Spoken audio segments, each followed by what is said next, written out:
Brandon Aiyuk has taken his last snap as a 49er, says John Lynch, GM of the San Francisco 49ers. Something we've known for a while. And we're not really here to say, hey, oh my God, Brandon Aiyuk's not going to be a Niner anymore. We've known this. It's been very, very evident. But it is closure. It is a final, well, maybe it's not, because remember when John and Kyle said Jimmy Garoppolo was done in San Francisco and he started that year? They took his playbook away, made him stay away from the facility, and then tried to rush him back right before week one as the starter. There's definitely a chance, something happens. They've proven it. But I think we could pretty much, with pretty good confidence, say that this is not a repairable situation because Aiyuk is off his rocker. This guy's, what does he have, like 300 or 400 yards on a $70+ million amount of money that he's raked in? I mean, this is one of the worst contracts, I think, in the history of the league. The Niners have had a couple of those. Trey Lance, that situation was a debacle. That was one of the worst trades, you could say, in the last decade. One of them, not the worst, but one of them. The Deshaun Watson trade and contract tops the list across the board. But the Niners have not been good in the offseason. That's just they mess up all these contracts. They mess up all of the holdouts. They mess up the quarterback situation and drafted a kid in Brock Purdy that saved them from a lot of embarrassment that no one even reflects on anymore in that Trey Lance debacle, which wasn't all Trey Lance's fault. It was how Shanahan handled the situation. Hence why I'm so hard on Shanahan in the offseason, regardless of what he does with his scheme and how good he is as an offensive architect. This situation's been completely botched. This guy hasn't earned a single dollar that he's raked in. And he's just collecting all of this guaranteed money. And now he's gone. John Lynch goes to the podium. Someone asked about Brandon Aiyuk today, and he said, I think it's pretty clear that Brandon Aiyuk has played his last snap as a 49er. And they're just trying to figure out how to handle the departure. Will he be traded? Who's going to trade for this guy? Who's going to trade draft capital for this guy that doesn't even want to be a part of a winning team? The Niners were looking pretty damn good to any player that's potentially going to try and maybe get another bag, because that's what Brandon Aiyuk's going to try and do, is get another bag, right? He's going to try and get that next contract. Well, I'll tell you what, if you get released, when you get released, no one's giving you a big fat payday, Brandon Aiyuk. You tricked somebody for the last time. You're not going to trick the next team into giving you a fat payday. You don't even show up for work. This guy was more than capable of coming back and helping the 49ers in a Super Bowl run of a season. And he wanted no part of it? How do you want no part of what the Niners were cooking? How they were coming back from the dead, essentially. Injuries galore. Bosa and Fred Warner on defense. Complete unraveling on every angle of this thing. And Shanahan, because he is such a good OC and architect, kept this team afloat. He wanted no part in that. He didn't want to come back during the playoffs and try and win a Super Bowl, try and get a ring. Where's his priorities? What's he even thinking? What's he after? No one knows. But if anybody, I see a lot of people saying, oh, BBQ, thank you for the 10 gifted memberships, the 5 gifted memberships. BBQ to the moon. I see a lot of people saying the Patriots will trade for him, or he should go to the Bills.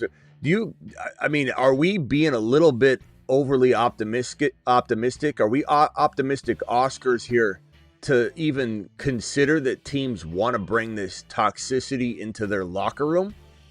Like, I'm not sitting here going, oh, bring him to the Bills. Why? The guy doesn't even want to play for a Super Bowl contending team.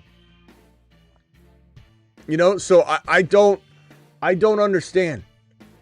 I don't understand what value he adds to any organization, let alone people that think he's actually going to get traded.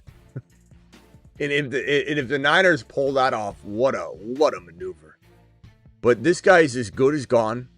This guy's going to get released. I don't know if he ends up in Washington to be paired with his best friend, JD5. Does anybody really think that Adam Peters wants anything to do with this toxicity? Does anybody think he's going to, and maybe he will from a team that's really wide receiver needy, that's willing to take a gamble on a really cheap contract, but will this guy play for cheap money? Does he really believe he's a top 5 wide receiver? Because that's kind of what it sounds like. He wants another bag. If a team gives him a big contract, they will be the dumbest team in NFL history. The Fantasy Football Show begins now. Live from the FantasyFootballShow.com studios. It's the Fantasy Football Show. Live! Monday through Friday, 8 p.m. Eastern. Smitty is also live whenever news breaks. Might be the worst, one of the top 5 worst contracts in NFL history. Deshaun Watson's has got to be number 1, but this is the most unused player.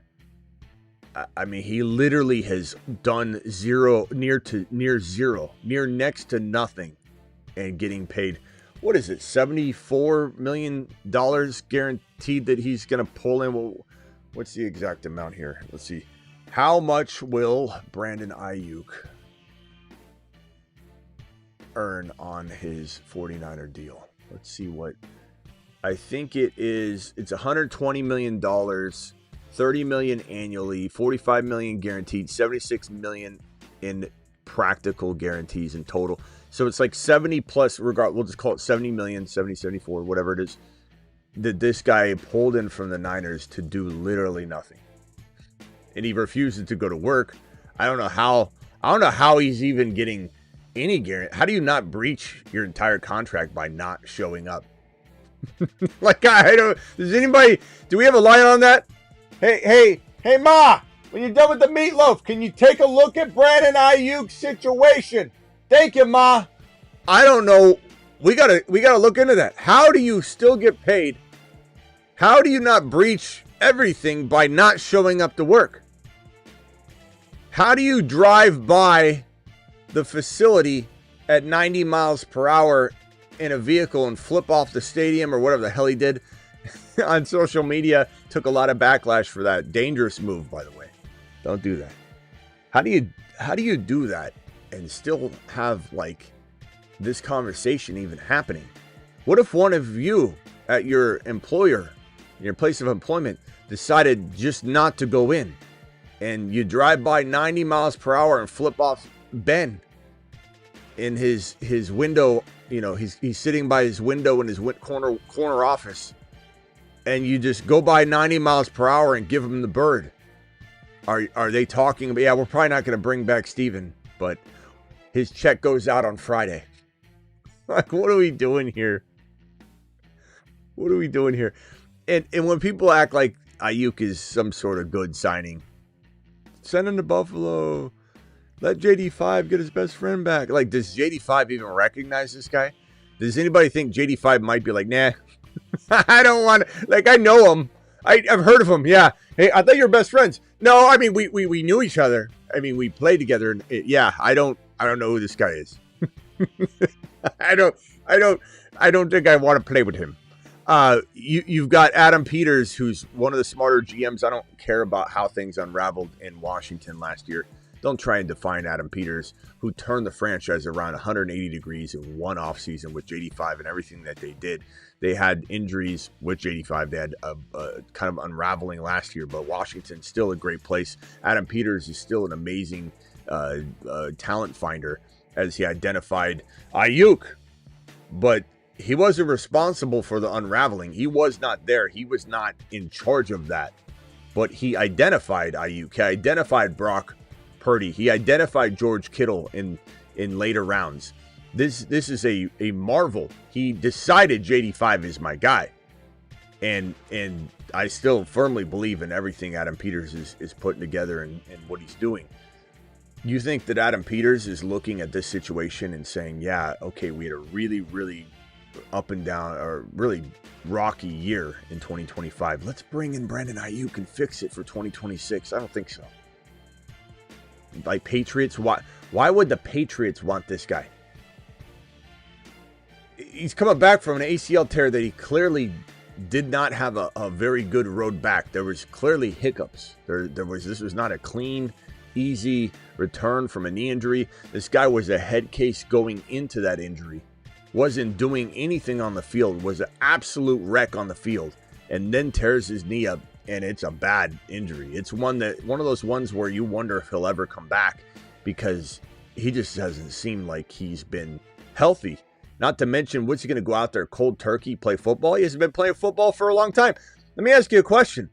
When you take off a year of football, a la Calvin Ridley, a la Deshaun Watson, Josh Gordon, how's it end up when that player returns from a long hiatus? Because not only has he missed time from the ACL, he's missed now time by just sitting out.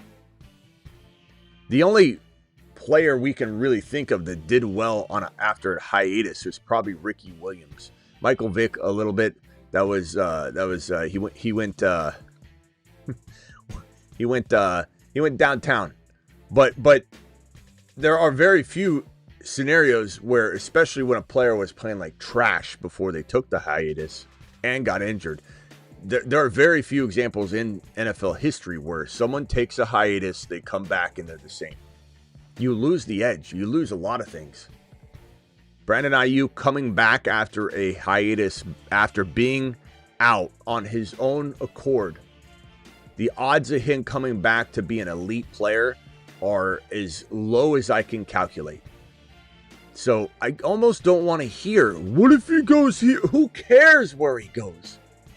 I said all year last year when we did best ball, when we had a few people argue with me on the phone line about how he'd be worth grabbing. He could be a real good savior at the end of the season in best ball. He was a waste of a pick. That's what I said over and over, and obviously he didn't play. He hasn't played yet. We don't even know when he'll play. We don't know where he'll play. But this is a player that has completely lost his way. He is an absolute disaster. And any team that brings him in, and I'm not saying there isn't a world where a team makes a mistake like this. We just had Atlanta hire Stefanski as a head coach. Is there a team capable of making this mistake? Absolutely. But is anybody trading for him? No. I mean, again, anything's possible. The Browns are still in the NFL. Unbelievable. Phone lines are open. I don't know how long we'll be here. Thanks, BBQ, again for the 10 and 5 gifted memberships. You're the man, the myth, the legend. BBQ with a super chat here. BBQ says the following. Part of all fleece your team, all bag, no ball, says BBQ regarding Brandon Aiyuk. Imagine, like, you know, it's funny about Niner fans, and I love my Niner fans. You guys are amazing. You got goggles as thick as any fan base I've ever seen in my life. But a lot of my Niner fans will go, hey, maybe we can trade him for, and they say like big names. maybe we can trade him for Breece Hall. maybe we can trade him for T. Higgins. Niner fans really think that they can use this right now, or that, you know, it's kind of like you hear things like, what if we bring in Aaron Rodgers as our backup?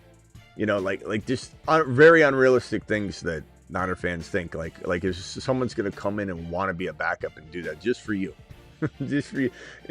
Yeah, someone's going to give you T. Higgins for Brandon Aiyuk just because you want it. There's no value here. There's no white doves or golden gates and, you know, chocolate covered strawberries on a silver plate waiting for you. There's no milk and cookies. There's no, you know, gifts just wrapped and waiting for you to open that have you know, a name on it like, you get T. Higgins. You just send all the cost is you send over Brandon Aiyuk. That's it. Send Brandon Aiyuk over. That's all we require. Okay, hey, hi. This is the Raiders. Is Aiyuk available? We'd love to trade for Aiyuk. Not gonna happen. Call into the show. Call into the show.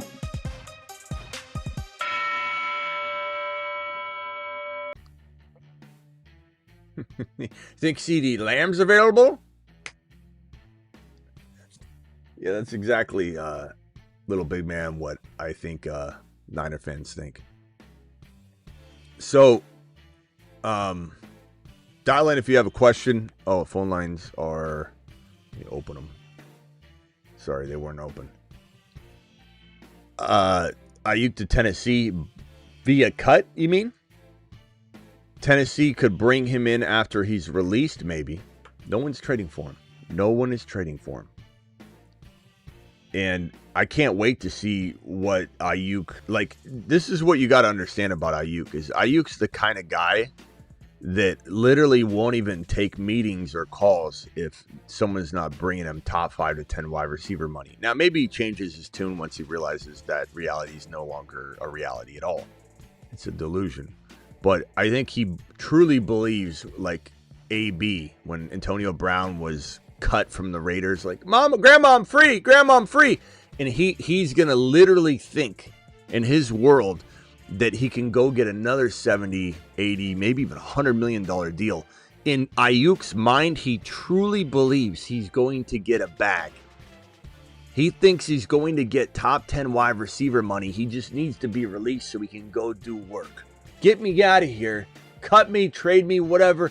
Let me go get my bag. These teams are lined up outside my door. Aiyuk's going to open the door. There's going to be no one there. You're live. What's your name and where are you calling from? 262. What up, Smitty? It's Nat. What's up? Al, y'all want to talk about Aiyuk for a second and where he should go. People talking about he should go to good teams. He should not go to a good team. He's going to screw that team up if he goes to the Bills or the Patriots or something like that. I don't think good teams. Ship him off to the Titans. Yeah, I don't think good teams are really interested in bringing in a toxic player. They should not be. If they want to see their team go down the drain, then yeah, bring in Aiyuk. But I think you know what my guess is, and I could be wrong on this, because guessing what a wild man like Aiyuk is thinking is probably not good business. But it's not good business to be in. But I would say my guesstimation is that he's going to take forever to land somewhere because he's not going to accept for a while that he's not a hot commodity. He's going to literally be like, okay, I don't have any phone calls. What's going on here? And then someone like Tennessee might be like, hey man, we'll sign you at the league minimum. And he's going to go, what? I'm Brandon. I'm $70 million Brandon Aiyuk. Like, you better give me, bro. Don't hang up on that guy. You know, his entourage will be answering phone calls, or his mom in the kitchen, like Lamar, and he'll be like, Lamar's only. This is going to be his agent or whoever. Lamar's only taking $35 million per year phone calls. I'm sorry, Tennessee. And then you're just going to see him like sit there for a while. I don't know. Who knows? It'll dry up, yeah. But I don't think he's going to accept it very easily. I think he truly believes that he is a $40 million per year man. This guy's a delusional. He's delusional. Yeah, he got it once, so he feel like he can get it again, you know. But you got to turn the tape on from 2 years ago. Bro, his team was practically begging him to come back in the playoffs and help this wide receiver room win a championship. He didn't have to do any of the legwork early on. They just asked him, walk into the wide receiver room, get on the field, and try and catch a playoff football in the end zone to get us into the next round. And this guy's like, no. Like, what's his motivation? What's he even playing for? Money. But what else does he even have a desire to win a Super Bowl? Because his team was on the road to do that. Like, who knows if the Niners could have won like a Week 18 game if he had come back, like, who knows? We don't know. You know, but the fact that he didn't even have it in his mindset to come back and play for the Niners for 3 or 4 or 5 games in the playoffs just to get a championship, the fact that wasn't wasn't on his priority list makes me think, how is he going to serve any team well? How? Right. I mean, tell me, what is he worth at all? Nothing. He's a zero. He hasn't played in, 2 years? Year and a half? Bro, it doesn't. Hiatuses don't work. They do. Hiatus, taking time off and playing football, they don't go hand in hand. You can ask Mike Williams, the old USC receiver, about that. Ask anybody. Josh Gordon. Anybody. John Watson. Yeah. Calvin Ridley. All that. Yeah. Over and over and over. Only Mike Vick, who went, he went upstate. Yeah. Well, Mike Vick or maybe Ricky Williams, those are really the only examples that we have. Mike Vick, that a year almost. Yeah. Oh, I got a couple more questions for you, though. Yeah, go ahead. Give me a percentage you think the Raiders keep this pick and take keep the number 1 pick. The percentage that the Raiders keep the number 1 overall pick. The only thing that's been wrong screen that's been drafted up. Let's see here. Hold on. The only thing that's been drafted up that's even remotely made sense from just a hypothetical standpoint was like Lamar Jackson, the 1.1. So like something like that certainly is intriguing. But other than that, zero. 0%. Tanking for the 27 quarterback class. I think they love. I'm not tanking, but trading the number 1 pick and then getting a haul. Tanking for what though? Like how are you guaranteeing? But how are you guaranteeing yourself the number 1 pick? You're not. Okay, maybe not. You're not guaranteeing yourself the number 1 pick. I know. You're not guaranteeing yourself any number, honestly. Right. So right now you have the number 1. Right now you have the number 1. Next year you can tank all you want. You might not get it. There's almost a 0% chance they trade this pick. Mendoza's him, bro. They love Mendoza. I love Mendoza. I think Mendoza's legit, especially in what will be the system and what will be how it will be guided, and how Tom Brady will have a heavy hand in crafting Mendoza. I think that Mendoza is a very Tom Brady-like personality, and I think he fits perfectly here. I think there's a next to 0 chance they're looking at anything else but Mendoza. It's such a beautifully set up opportunity. Could he take a year or two? Yeah. Might he be the number 1 or number 2 quarterback in NFL or fantasy? No, I'm not saying that he's necessarily going to be that good. Not putting it past him, but some players do really well once they get in the league. I think Tom Brady's the best example of that. If you ask somebody how good Tom Brady would be, you'd be like, Tom who? When no one even knew who he was. I mean, they real college ball knowers knew who he was, but no more than knowing who like Malik Willis was coming into the league, or Hendon Hooker. Like that's what Tom Brady was essentially, was a Malik Willis, a Hendon Hooker. That's what is, Tom Brady was drafted way past where Hendon Hooker would have went if Hendon Hooker wasn't recovering from an ACL tear. Yeah.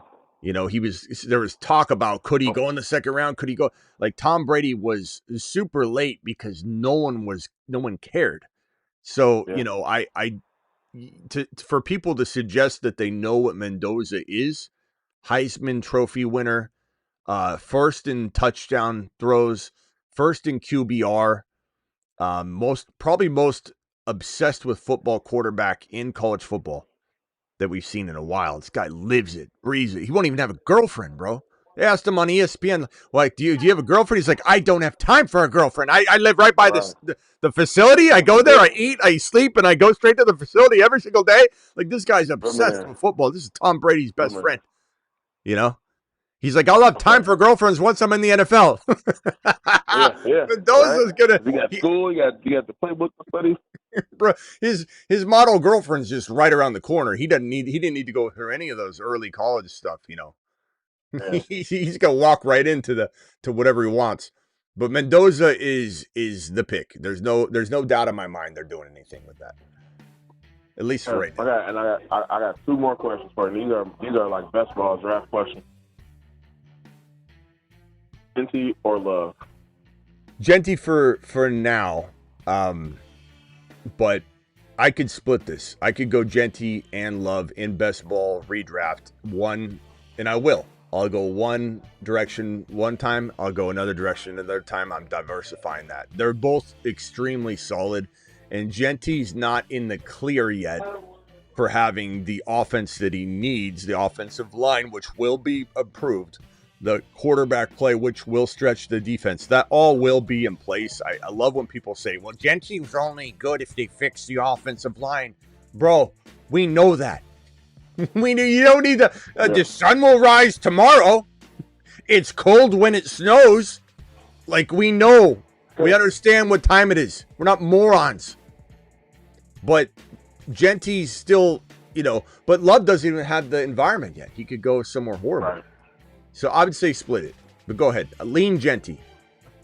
Okay. And then I had one based off Justin Jefferson or a player, but I forget who the other player was. So where are you taking Justin Jefferson? I know he's probably not going first round. Yeah, mid-second, late second, very, sparingly. You can't. Nothing. You think JJ could surprise and be one of those guys who next year he turns like, oh my God, JJ McCarthy is him now? Like, no. No. Anything's possible, but I mean, until we see actual change for Justin Jefferson's situation, JJ McCarthy is, nothing's changed, bro. Like, how can we walk? Why are we gonna? As Einstein said, keep doing the same thing over and over repetitively. What does that make you? What are we gonna do? We're gonna sit here and draft JJ again and again and again without any sort of change around him. Diversification. Am I drafting JJ at 2.5 in a league? Absolutely. Am I doing it in 2 leagues out of 10? Probably not. But in 1 league, yes. I want 10% minimum ownership. No more than 15% right now. But I think in Dynasty, it's a little different because the tide will change. The situation is surely going to evolve. And so from a Dynasty perspective, I'm trying to buy JJ on the spec that things are going to change, and they'll change this year. They'll change this offseason. All right, Nap, got to go. Appreciate you, bro. Yep, for sure, bro. BBQ says, don't forget the Steelers were trying to sign him. Niners could have pulled off a heist if that went through. Yeah, before he continued to become more and more of the Brandon Aiyuk we've come to know and not love. Raiders are drafting Mendoza unless Tanya Harding gets him backstage of draft. He's Tom Brady, Tampa 12. Tom Brady, TB12, his guy. I agree. Tom loves him. I think he might even be Tom's son. Like, I wouldn't be surprised if it comes out later that Tom was in the right place at the right time back in 2000. And what year is he born? Ziggy, what year was Fernando Mendoza born? This is depressing. Fernando Mendoza was born in 2003. Jeez, man, 2003. He's born in 2000. These guys, it's so depressing. So back in 2003, where was Tom Brady?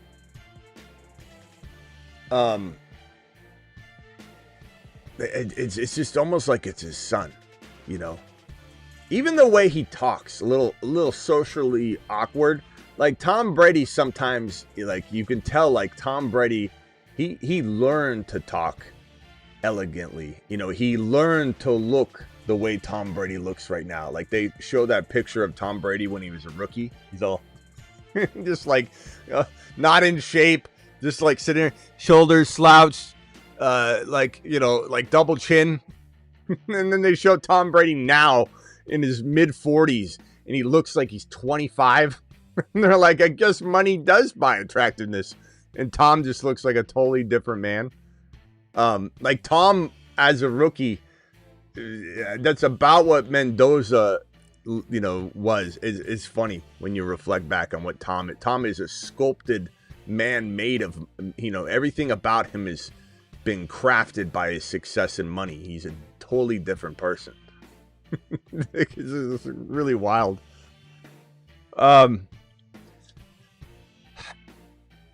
BBQ, thank you for the super chats, my man. The triple and the 10 and the 5 gifted memberships. Guys, thank him if you got one. Let me go over to Rumble, see if we got any Rumble rants or anything going on the Rumble side of things. Rumblers, how's it going? I'm going to type in the Rumble chat. Yo, welcome to the show. Let me see if I can enter that.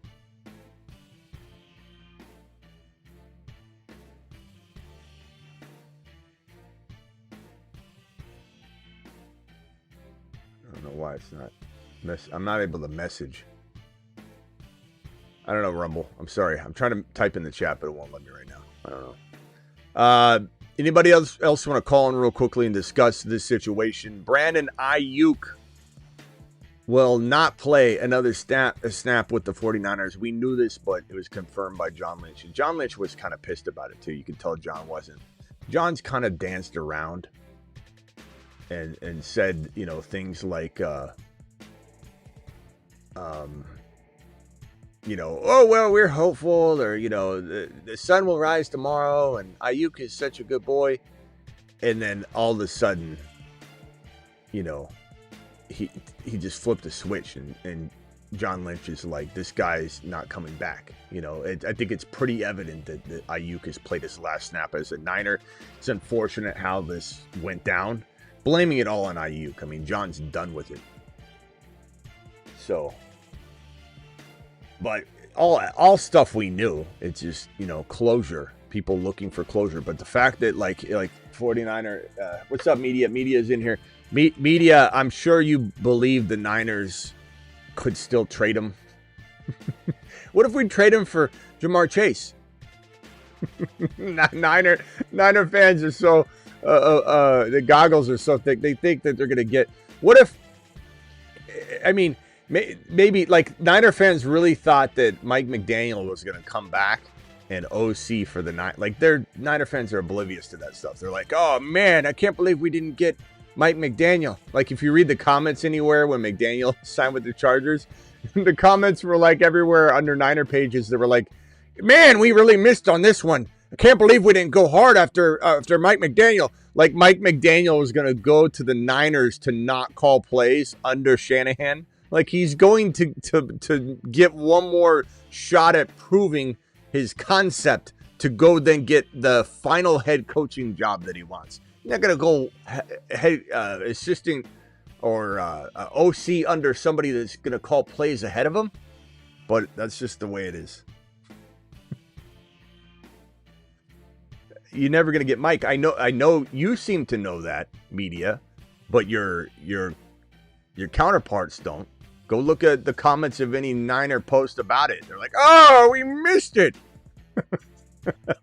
We almost had it. Hey, do you think Aaron Rodgers would want to come back to be a backup for Purdy? That could work. Well, we will know if Mendoza is Brady's kid if he starts dating Sydney Sweeney. I don't think Tom Brady's going to allow that because Tom Brady's going that route. Tom Brady's like Leo. He's only going to date people that are, their birthdays. What's the birthday cutoff for Leonardo DiCaprio and Tom Brady now? So what would it be? 2005? You got to be born. I think the latest, 2005, I think 2005, 2006. Is maybe when you have to be born to be able to be in the company of Tom Brady or Leonardo DiCaprio. 2005, 2006. Somewhere around. Oh, boy.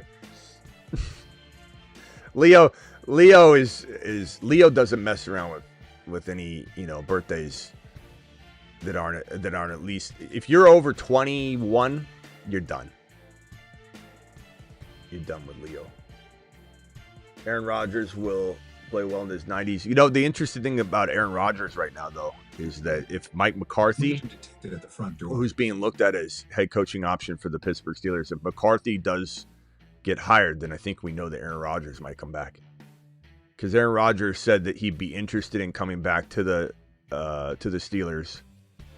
Did I say Steelers? Aaron Rodgers would be interested in coming back as a Pittsburgh Steeler if Mike McCarthy was the head coach.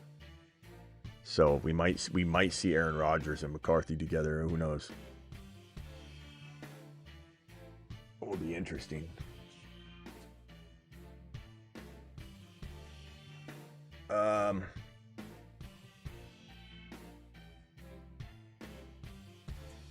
All right, one more phone call, then we'll be back at the 8 p.m. show. Call into the show. Call into the show.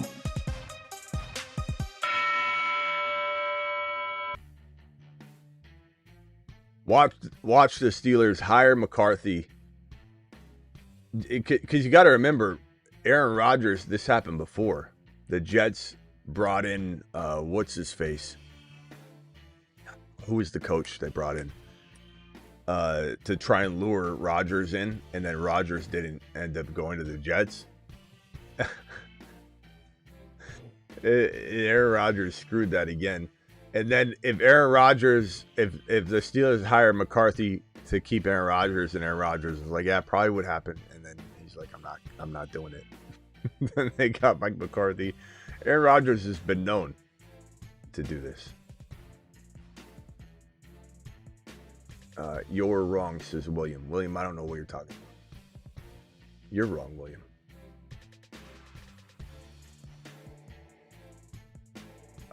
McCarthy could pull off. Aaron Rodgers will play well into his 90s. All right, guys, I will be back at 8 p.m. Eastern. I'm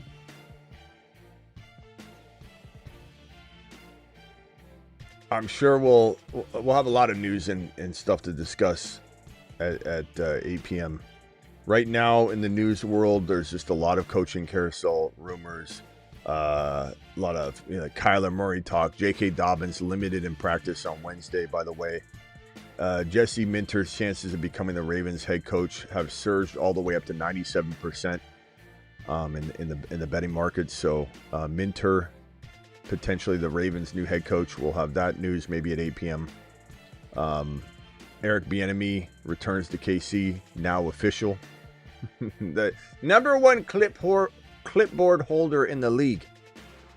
He got coffee in ways that other coaches never did for Andy Reid. So he wants his go get me some coffee, hold the clipboard guy back. This is not somebody that's helping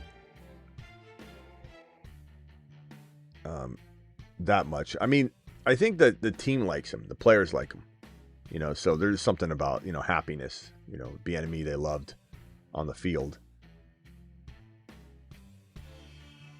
So Bieniemy, boom. I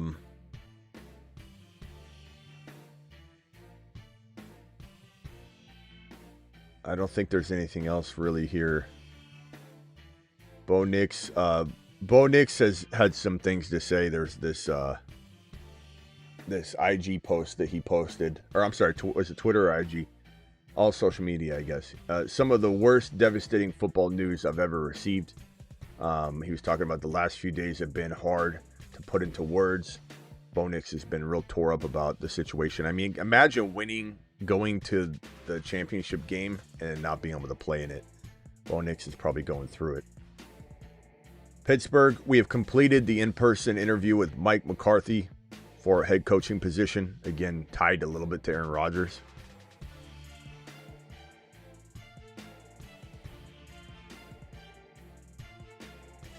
Keon Coleman, there's a lot of Keon Coleman buzz right now.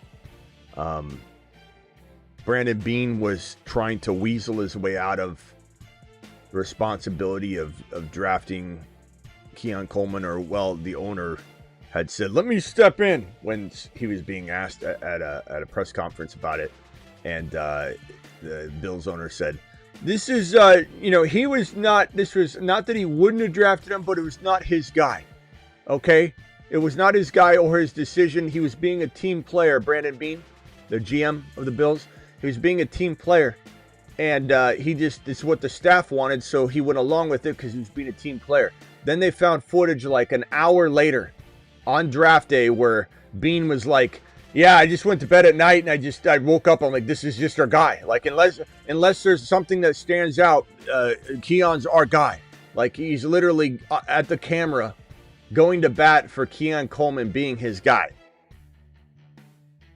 Now, granted, I liked Keon. We all liked Keon. The situation was amazing. They misused Keon tremendously. Keon looked great in the preseason too, or in the offseason. Looked fantastic. But Brandon Bean got caught with his hand in the cookie jar on this one, and it looks bad. And the Bills, there is some concern that they scapegoated on this firing, and you do wonder.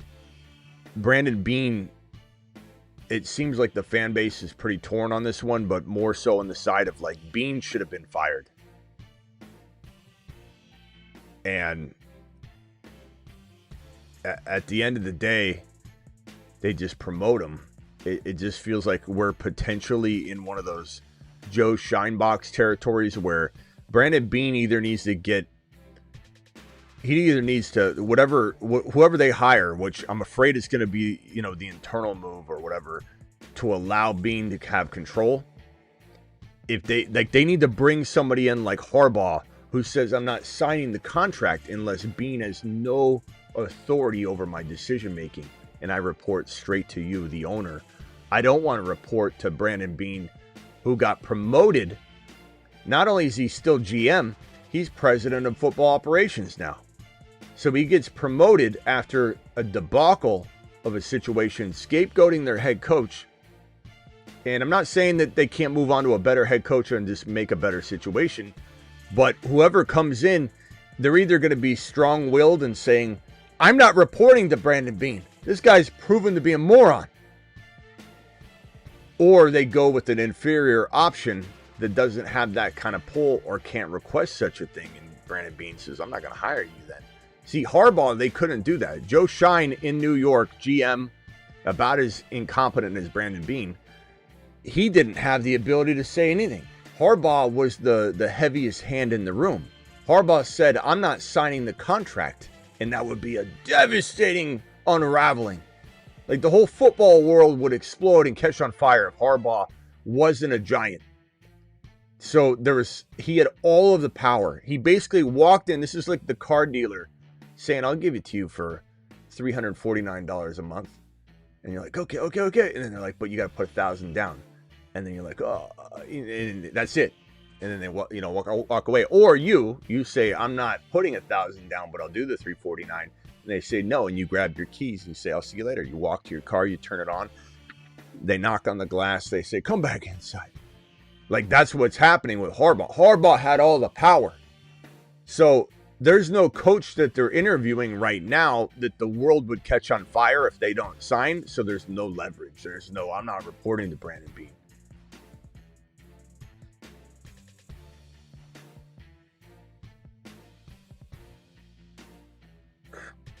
All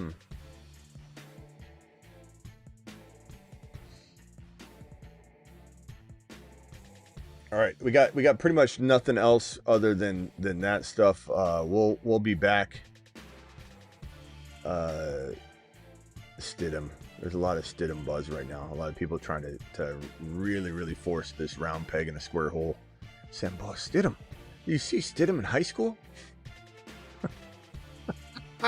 All these social media posts, all these people trying to cope. They're like, bro, Stidham, did you know Stidham was one of the highest recruits out of high school? Did you know Stidham threw 4 touchdown passes during the regional championship his junior year in high school? Like, people are digging for anything. Look, Stidham, did you know Stidham has roamed around the league for years? Come on, man. Bro's walking into a playoff game. Bro's walking into a championship game, ice cold.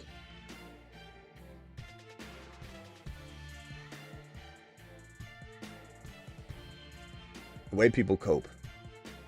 All right, see you all at 8 p.m. I'm live Monday through Friday, 8 p.m. Eastern, every single Monday through Friday, live whenever big news breaks. See you at 8 p.m.